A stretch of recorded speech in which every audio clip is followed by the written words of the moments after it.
Minasan konnichiwa. We are joined today by filmmaker, director, and creative in the Tokyo community, Mr. Joel Smith. Thank you so much for joining the podcast. And I'm sure everyone would love to know, how did you get started filmmaking in Japan? I think we can start there. Sure. Thanks for having me, man. It's nice to meet you. Filmmaking in Japan. Well, I came to Japan to learn more about the film industry in general. What kind of movies do they make? What kind of movies do they play in theaters? How do they make them? What kind of cameras do they use? Stuff like that. What kind of software do they use? Lights? How do they find actors? Just kind of a little bit of everything. I've been doing that in the US for a few years, so I wanted to know how international people or communities do it. So that's why I came to Japan. So I wanted to shoot, like a music video, a commercial, a short film, just to kind of spread my wings and see what kind of opportunities I can create for myself. So that's why I did it.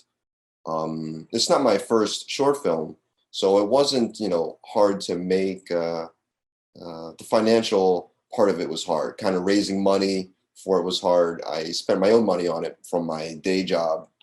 So that was kind of the hardest part, but it was a good experience. It was a lot of fun. I encourage anyone to do it. Amazing. You've given me a very good intro for some of the questions I'd like to ask. So, starting Okay. off, you were filmmaking in the US. Which part of the USA were you filmmaking? Well, I'm originally from New Jersey, from the U.S. I went to film school in New York at the Art Institute for 2 years, got my associates, and then I transferred to the Art Institute in Los Angeles, California, to get my bachelor's for another 2 years, 2.5 years.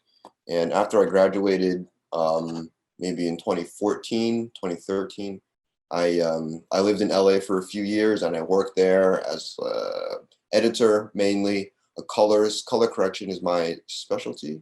So I've shot music videos and short films and commercials, all kinds of videos, interview stuff, all kinds of videos in LA and a little bit in New York. So that's kind of where I got my start. Amazing. And I I know those are such big hubs of creative communities. So New York, LA, Tokyo, and I'm sure very, very competitive. Tell me, how did you get that inspiration to get into film, or when did you feel it was like your calling to really go into projects like this? Because as you mentioned, to have to also put your own money into the projects, it seems like you have to be all in, or it's not happening. Yeah, you gotta commit. I always like movies. I in my high school I had like a communications and film program. So in high school, very early, I kind of was able to use cameras, and a lot of the teachers supported me. In high school, they kind of saw that I kind of knew what I wanted to do. I didn't know a lot about filming. My family doesn't really have that background. My mom's a teacher. No one in my family is a filmmaker or anything, so I had to figure it all out on my own. But I always like movies. I figured I can make movies. I figured I could be one of the names in the credits. You watch a big movie and there's hundreds of thousands of names. I just thought, oh, I could be a name in the credits. Unimportant, no one will notice. But that seems possible. So I decided to go to film school. I didn't know what else I wanted to do. So I just figured, I'll just go to film school against everyone's better judgment and see what I can do. And I loved it. It was great. It was going to school was super fun. Going to university in New York and meeting people and shooting little videos and movies was a lot of fun. And that's how I got into it. Does that answer your question? The competitive part, I Mhm. mean, you just gotta. I kind of don't worry about trying to compete with other people. I try to compete with myself. I mean, I can't compete with a rich kid that went to an NYU or Columbia or a huge film school and has all this money, and their parents are both doctors and lawyers. And money does play a big part of film, compared to other art forms. So I mean, there's no way I can't compete. So I just try to do my own thing. I try to use. I'm very resourceful, so I try to use what I have to the best of my ability. I'm very friendly. I try to ask for help, and I get it sometimes, and that's kind of how I've made it this far. Very, very interesting. And I think that the film world feels like it's ever changing, and some of the barriers to entry you described of whether going to NYU or Columbia or getting, your Panavision cameras lately, like with the DSLR revolution, and some could argue even the red camera, being able to shoot digital at high quality. And more filmmakers are coming to the point where people are now filming on their smartphones. How have you felt that change in the environment to filmmaking? Because you started quite earlier on to actually have studied it. Now you get teenagers with cell phones. How have you felt that transition? Sure. I was born in 1990, so I'm 30 years old. So, I mean, by the time I started university, digital cameras, DSLRs were already out. Maybe they were new at the time. Maybe people were kind of just starting to use them as like video cameras. So, I mean, yeah, I can imagine the cost of film, and, years, decades ago, it was expensive to kind of produce a movie, especially with the audio as well. That can be another challenge. Um, so to me, it's always been easy. You just pick up a camera, however much it costs, and you shoot with it. You try to get the best camera you can get. But if you have a camera, I mean, that's a big point. Sometimes that's all you need, I mean, so I mean, as far as change, I've always been a digital person, and the cost of a laptop, I'm sure, is cheap. It's always been cheap. They've been getting faster and smaller since I've started, I guess, going to school. Um, the biggest change I've noticed in the industry is just YouTube. YouTube took off. I remember YouTube when it was like scattered videos, and now it's a huge thing. And crowdfunding and all these sorts of things kind of made it easier to get to reach an audience. Amazon Direct, Amazon Prime, you can distribute your film on there. So there's different, avenues, or short films. You can submit your short film online. The dozens, hundreds of film festivals, way easier than you could, I'm sure, back in the day. So as far as technology, I was born when computers were already a thing. So it's not like I know what it was like before, like in the 80s, shooting on video or whatever. So I've been able to keep up with the technology pretty well, just based on when I was born. But the biggest change I've seen was just, yeah, just the tools you have available to make a movie. Anyone can make a movie, and get it out there to a lot of people. So interesting. And having gone to film school, what do you feel are some of the essential things that film school gave you that you couldn't have gotten anywhere else? Oh, that's a good question. A lot of people are against film school, just because it's expensive, and you don't necessarily need to go to art school to be an artist. You learn the basics, and you make connections with people that are like-minded, peers that later down the line can benefit you. People that are in film and haven't gone to film school, they don't have sort of the basic knowledge of things. They maybe know a lot or a little about one thing. Me and a lot of my other friends are familiar with video and editing and casting, writing, um, editing. That's a big part of it. Editing is a big part of it. Editing is other stuff. Sound editing. That's something maybe early, or beginner filmmakers don't think about. The sound for your film, recording the dialogue, but also editing the dialogue or the sounds. It can be a hurdle for a lot of people. Um, so it gave me a lot of these basic skills. It gave me a place to start. I could have not gone to school and just got an internship and hustled that way, but I don't think I would have made the same connections, or I've learned. I have got the well-rounded kind of education I got at my school. So I think that's what I got the most out of it. So insightful. I've asked this question a few times to a few different people, and more or less a similar answer each time. That learning, that level of professionalism, and just learning how to learn and take instructions, show up on time and do it. And Huh? being born with talent is one thing, but at this point, talent is simply potential. I think without the correct study and the correct know-how, you don't want to end up reinventing the wheel, much like a chef has to go to chef school or an engineer needs to learn engineering. I Yeah, can really absolutely. see some of the finer details you sort of need to pick up. And some of the YouTubers I watch as well, I was so surprised to find out they, in fact, went to film school. Long Beach Griffey, who does the comedy skits.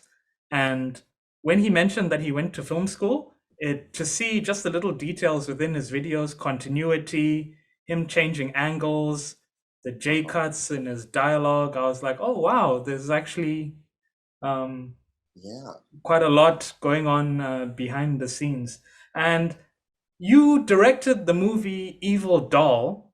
What made Yes. you want to go into the horror genre? Let's maybe start there. Sure.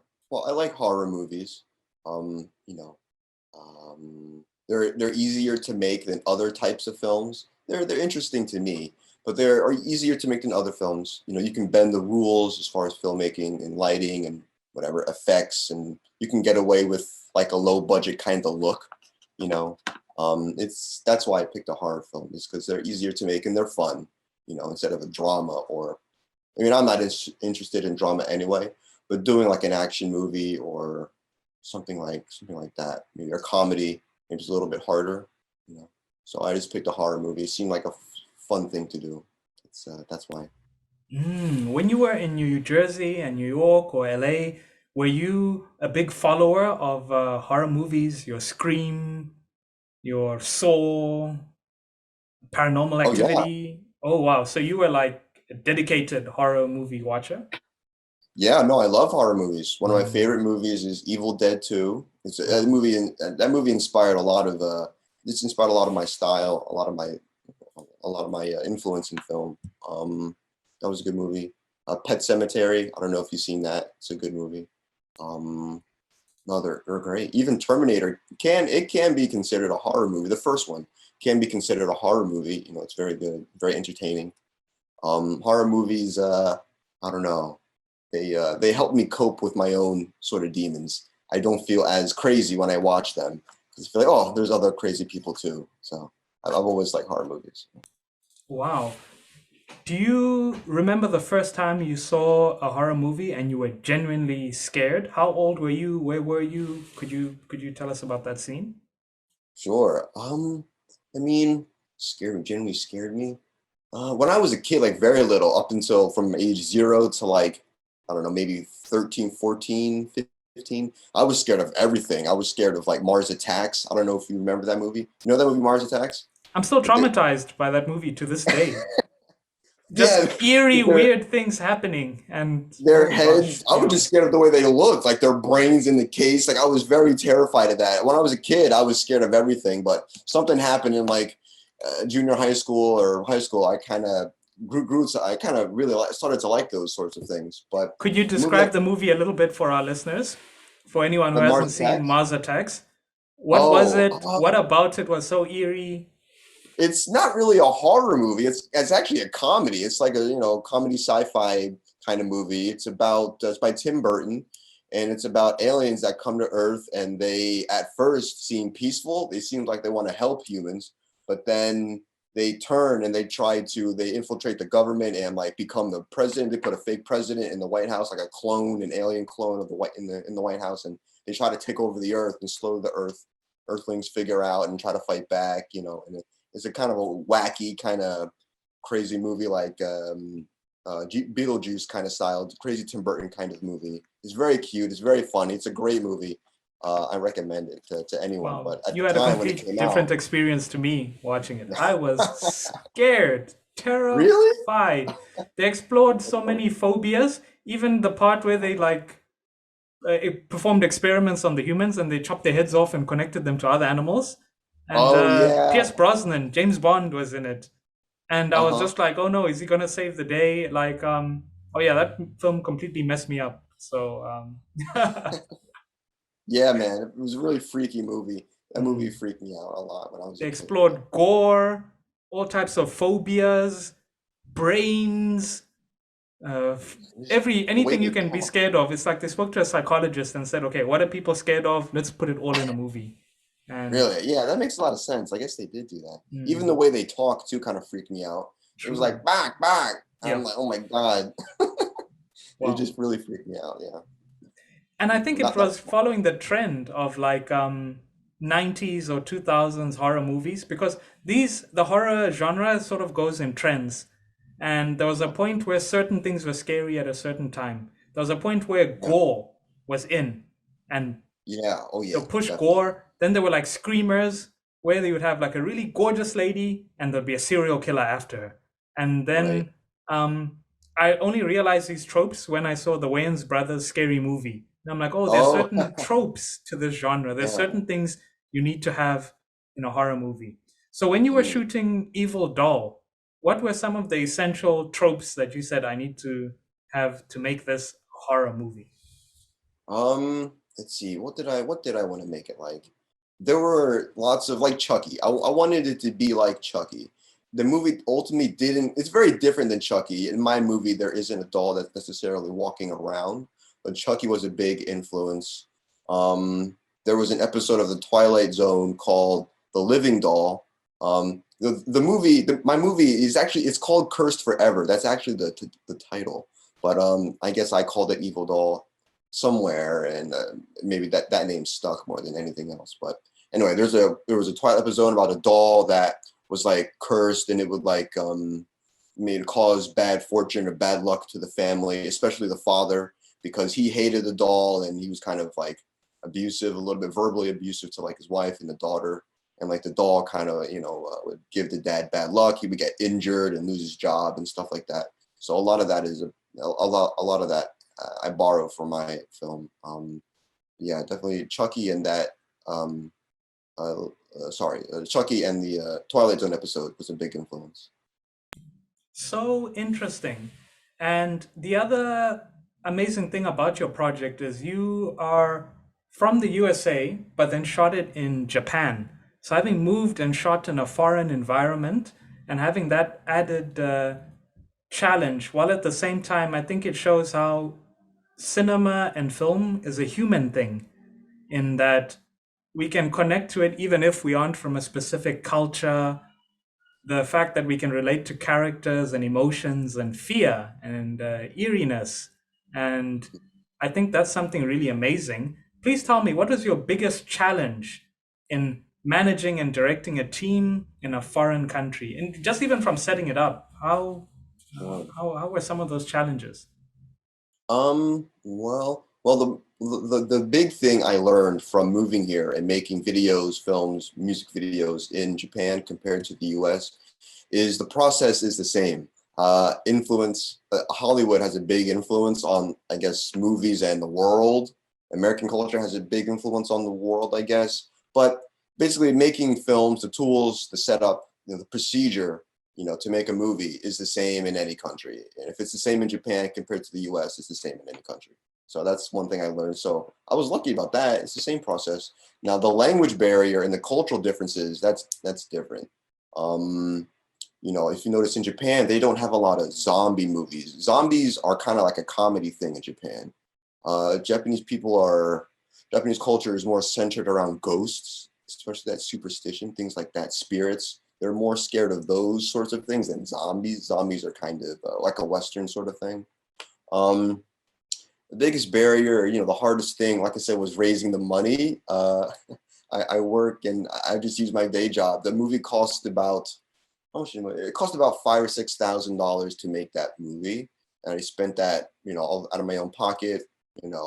Friends and family gave me some money, but I mean, largely it was just me working my day job. And every once a month when I got my check, most of it would go to pay for the location or the actors, the camera, whatever, food, transportation for the crew. So that was the biggest hurdle. Yeah, that was a pain to my wallet. But that was hard. The language barrier was also a challenge. The lead actress, a lot of the cast spoke English, if not a little bit, so I could talk to them. I can explain to them a little bit what I was trying to do. The lead actress, the girl, she probably had the lowest level of English, and she did a great job. She's a very experienced professional actor. So she kind of immediately, that was such a lucky thing for me. She immediately understood what I was trying to do. She's not a big horror fan, but she's very professional and serious about acting. And she has a lot of experience, and she kind of understood just, with a few words and pictures and Google Translate, very simply, she could understand what I was trying to do or asking her to do. Her name is Nayu. Shout out to Nayu. She's a great actress. Check her out. So, I mean, the money was the biggest hurdle for me. The language barrier, not so big a problem, surprisingly.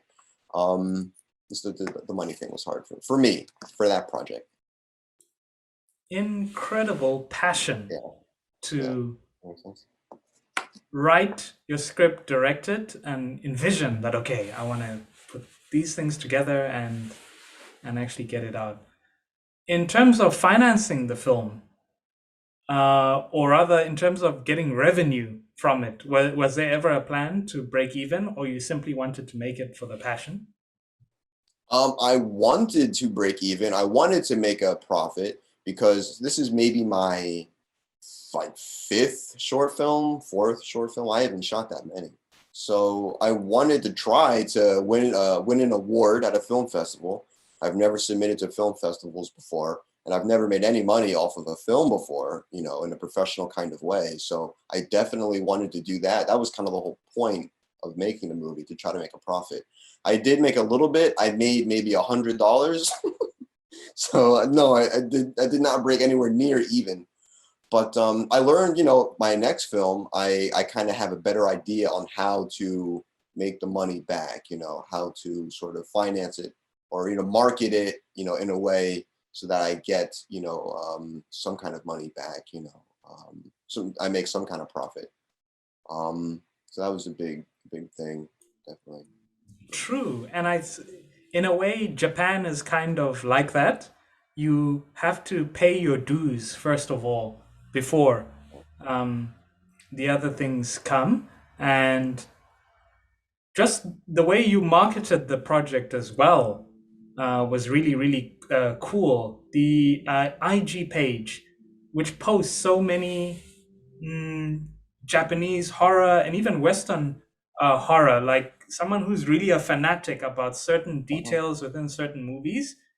How did you learn to use Instagram in that way? And it's almost like a Tumblr page on Instagram, the page that Yeah, was promoting it. Please, could that's you tell us a bit about that? that's exactly what it is. Well, you did your research. Oh, I thought no one's ever talked about the IG before. Had to. Uh, We've got Joel yeah, Smith, thanks, man. Evil Doll director today. We got to know Thanks, our man. stuff. Yeah, I appreciate it. I appreciate it. It's just a fan page. It's just a horror movie fan page. I didn't know what to post on IG. I figured I needed one. I needed some kind of social media for the movie. I also post on Facebook, but people don't really use Facebook like they used to. Or at least they don't use it in the same way they use Instagram. And I like Instagram out of all of the social media websites, Twitter, TikTok, or whatever, YouTube. Um, so I tried to use Instagram because I like it. I know how to use it, so I post things on there about the movie, behind the scenes and stuff like that. And then also I just post horror, horror stuff that I like, pictures of movies, even music, like metal bands, whatever, pictures of Slayer or Metallica, whatever, Judas Priest, anything that I like that I think is horror related. I just post on the Instagram with a funny comment, and some info about the movie, and yeah, that's kind of how I handle that. Yeah. It really is like a community page because anyone who resonates with anything posted on your IG would most likely enjoy the movie you shot as well. Yeah, And exactly. Yeah. yeah, I think that sort of research, I think also ties into you having to pay your dues before shooting a movie, because in a way, these films, these tropes, and even the culture is part of a conversation. It evolves and it grows. and to now come in at a tangent saying something that doesn't really relate to everything else before comes a bit Yeah. off. But Evil Doll, I feel, really is part of the conversation of what is a Japanese horror movie. Now, Yeah. similar to this thing of doing your research on a movie, how were you able to decide which cultural elements to include when you were writing your script? Because the main character is Lolita, and I believe Mhm. there's a Shiba Inu. I'm not sure if the dog was Yeah. a Shiba Inu in the movie, so Yeah. shout out to Dogecoin. There's a Shiba Yeah. Inu. There's different Japanese elements. How were you able to understand and choose the right elements? Because the mistake a lot of directors make, or even writers, they want to include an Asian or Japanese character, and there's Uh-huh. just, it's a mess up. The guy's holding a katana for no reason, they're Uh-huh. ninjas, Yeah. there's sushi, there's, how did you, I mean, sure, you've lived in Japan, but how did you now pick the right elements uh, to fit in? Sure, that's another good question. I just picked the stuff that I was interested in Japanese culture. So I like, it's kind of weird to say, but I kind of like the Lolita, Harajuku style, fashion thing in Harajuku in Japan. I do kind of like the dresses they wear. Uh, they're very cute. They're very sexy. I think it's very cool. I think it's very cool. It's kind of weird to say coming from me, coming from like a horror person. It's completely different from horror. Like those girls aren't into horror. Not all of them. Some of them are, which is the weird thing. But a lot of those girls aren't into horror, sort of that kind of thing. But so I was interested in that. So I wanted to make a little movie, have something like that in the film. And maybe the girl, she's like a spoiled girl, and she is mean to people, and she's mean to her neighbor, and her neighbor's a witch and puts a curse on her. So that's kind of what the movie is about. So I figured, oh, if she's a spoiled rich girl, why don't I just make her one of those like Lolita teacup girls?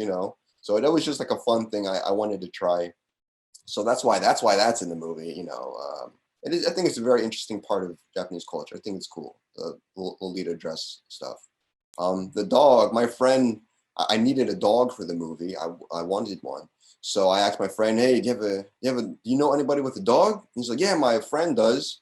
I'm like, "Cool." So tell him to come. So he came, and it was a Shiba Inu. It could have been any kind of dog. So I got lucky there. It was a Japanese dog. I just luck. I got super lucky. Yeah, and that's how anything else in the movie. The little I forget the word in Japanese, but the little Japanese doll that was Kokeshi? I forget what it's I think it called. I might think be it's called a Kokeshi Hoshi Kokeshi doll. or Yeah, that Ningyo. doll. Ningyo is doll, but I Hmm. think the word is omachiroi. I forget, but there's a specific name for like the type of doll I used. I forget at the moment, but I wanted that in the movie. That was like a Japanese doll. I just ordered that online. Yeah, that was it really. Um, Really?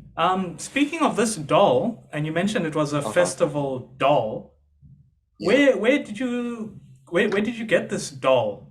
Because I believe there were a couple of them. Because there's a scene where it gets destroyed as well. So I was like, oh wow, they must have a couple of these dolls. Yeah, yeah, yeah. I just bought it on Amazon. It was like 20, or not even like maybe $12. Yeah, it came from China. I mean, they were very cheap. It was styrofoam. It wasn't expensive or anything like that. Um, I just bought it on Amazon. Oh wow, wow. I, So if I tried to anyone, get one made. I hmm, met a guy in Japan through a mutual friend, and he is a doll maker. He used to live around the corner from me. He didn't really speak English. He was a little bit of a strange guy, kind of maybe socially awkward or something, but he looked goth. He had long hair, like long black hair and bangs, and he would wear all black, and his clothes were kind of tight.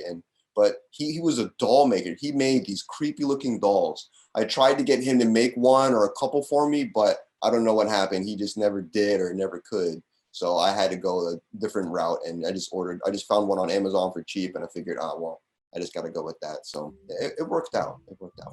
I think that's really the type of grit that makes a filmmaker, specifically in Japan as well. Mhm.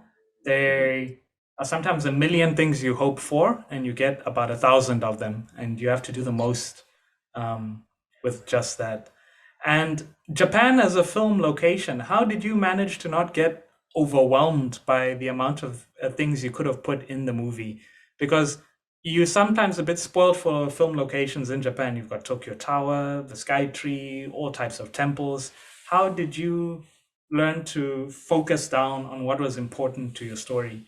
Because often, even some of the actors will be like, "Oh, I know a great place to film. I know a great place," and then it's like there's so much you can do. How did you narrow down and focus to what was important? For locations, I just stuck to the script. It's whatever the script dictated, I would try to look for. So we didn't need a shot at Skytree. We didn't really need any kind of iconic shots. Um, I I might have used a shot of like a Tokyo Tower at the end. Actually, I think I took it out, but we didn't really need any kind of iconic shots. You know, that really wasn't what the movie was about. I would just look at the script, see what kind of location I need, and try to talk to friends, use that Tokyo Facebook group, and just kind of look around. Just from my own experience, I would just kind of look around and see, that would be a good place to film, like the homeless scene at the end of the movie. She's like homeless, she like lost everything. And like that location, I noticed homeless people in Japan before. There are a couple homeless people under that bridge in Shinjuku. I don't know if you know where that is, but near what's it called? I East forget. side, east side of Shinjuku, near the big cameras. Yeah, and they became near the place with all the girl bars. Yeah, Kabukicho. Yeah, Kabukicho. Yeah, a few blocks from there, there's this bridge, and there's like homeless people under there. So I figured, well, why don't I just shoot the homeless scene there? It's Mm. authentic, it's real. It's well, why not? That'd be a great place for it. So The I hidden just homeless of Japan, eh? I think it really is. These things are human things, eh? Through all societies in the world are more or less, in my opinion, they're all related. These are human things yeah. we go through. The human Interesting. condition is important Yeah. to me and important to my films. I try to incorporate that into as many of my films as possible, and many of my projects as possible. Because those are experiences everyone can relate to, and maybe it can change someone's perspective on homeless. Seeing it in a different way in a different country, or any topic really. Kind of people have strong opinions about and can bring people together. Interesting. And the costumes you used for the movie, how did you find the right Lolita dress for the camera? Uh, Phil, I had to go buy it. I had to go to the store. There's like a Lolita discount store on that Harajuku street. And I went in there just walking around, just looking around. I went in there and they had a bunch of those dresses for cheap. Maybe one dress was like 4,000 yen, 5,000 yen, 30, 40, $50. So I was like, oh, whoa, that's pretty cheap. Because those dresses, I mean, if you're a real Harajuku girl, those dresses can be hundreds of dollars. I mean, they're very pretty, they're very well made, very detailed kinds of dresses. So I was lucky, they had a discount kind of store there. I guess they were used. And they had shoes and all kinds of like the whole outfit, they had all kinds of stuff there for kind of cheap. So I figured, oh, whoa. So that's where I got like her dress and the bow. The actress she had a purse maybe that fit the style of the dress. So we just used her purse.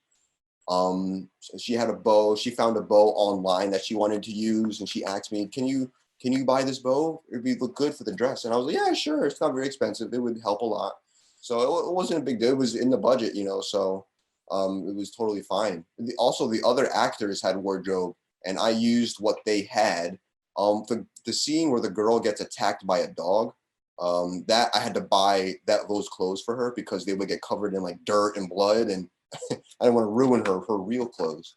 So for that, I just had to buy some shorts. Do you know the store Off Mode in Japan? Yeah, they're such a classic franchise. You Yeah, can find the coolest stuff, international stuff, book off, yeah, hard off. yeah. Um, I find myself getting lost in there.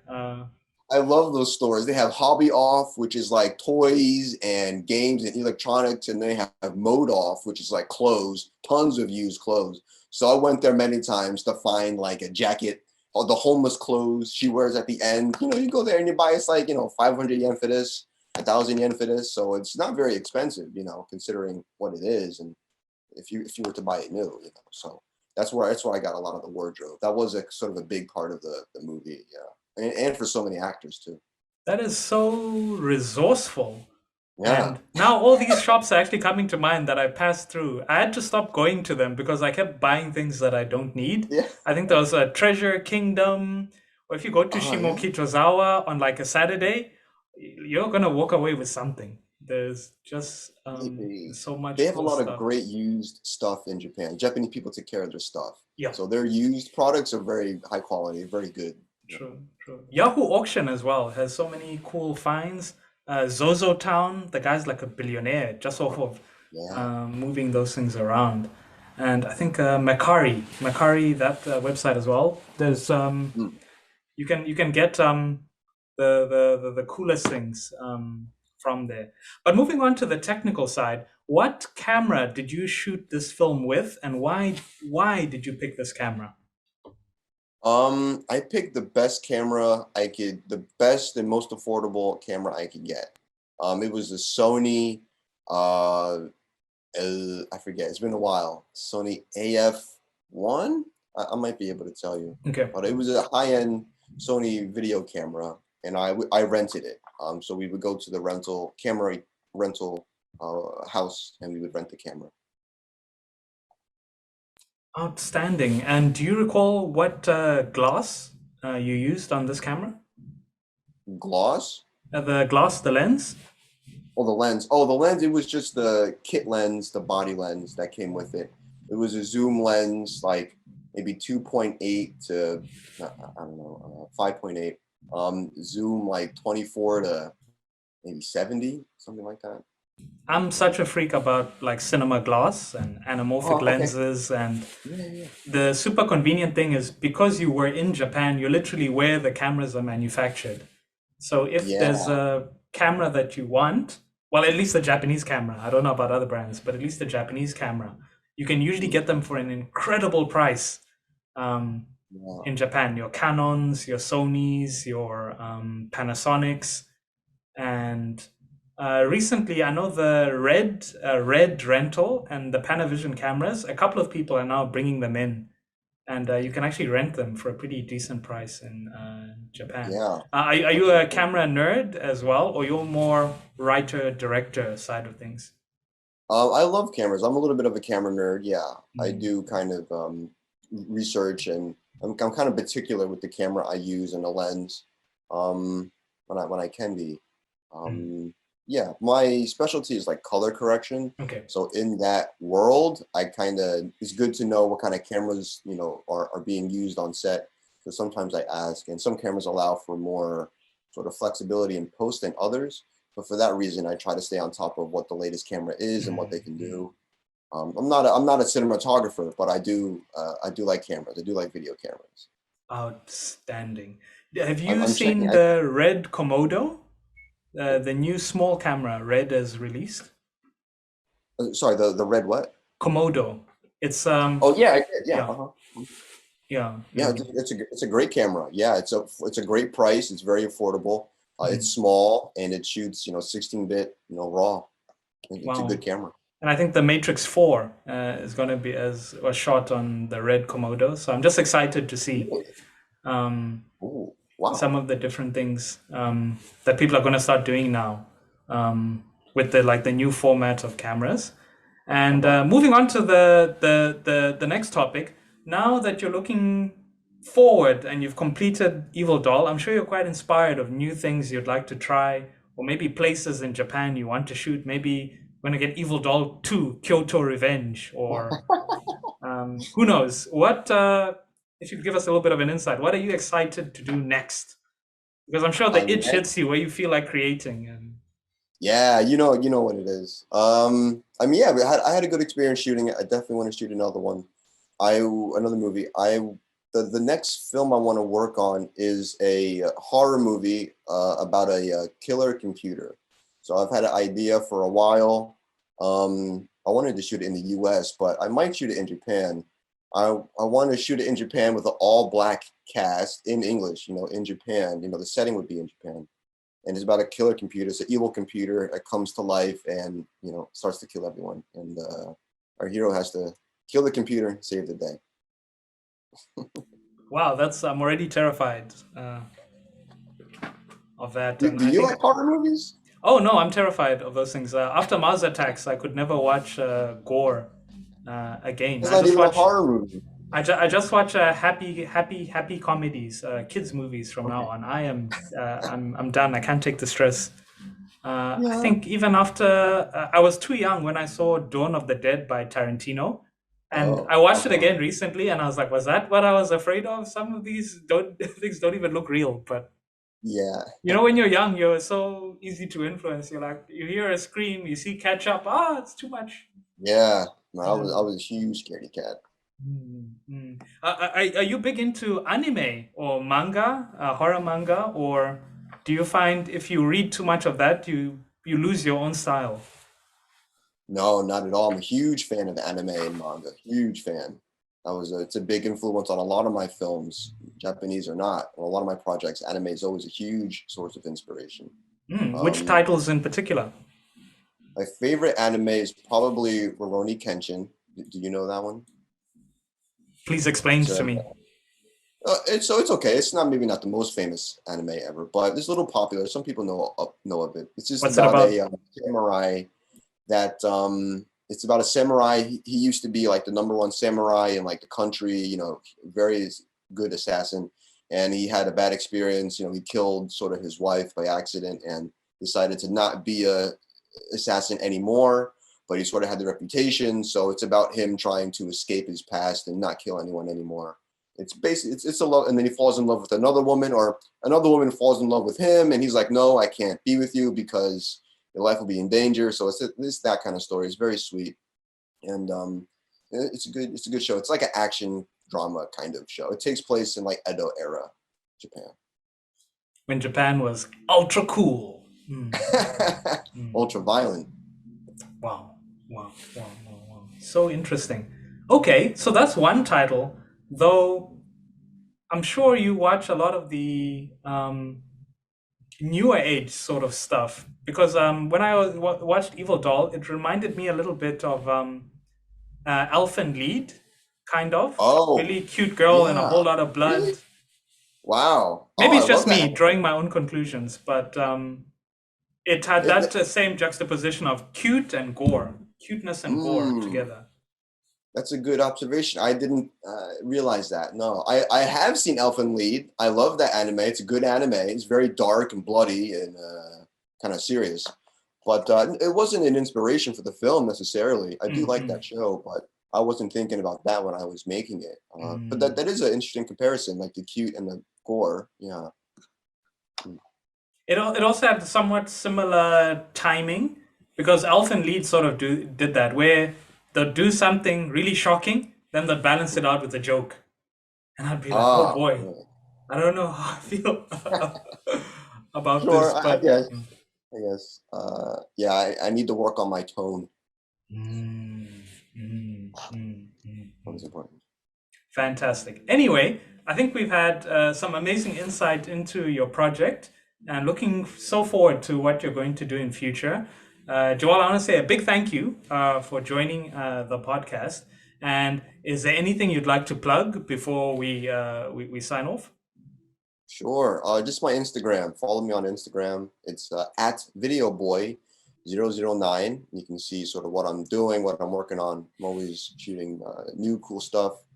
And check out the movie. Just watch the movie. You know, you can watch it on Amazon Prime or Vimeo or YouTube. Just Google. The name of the movie is Cursed Forever.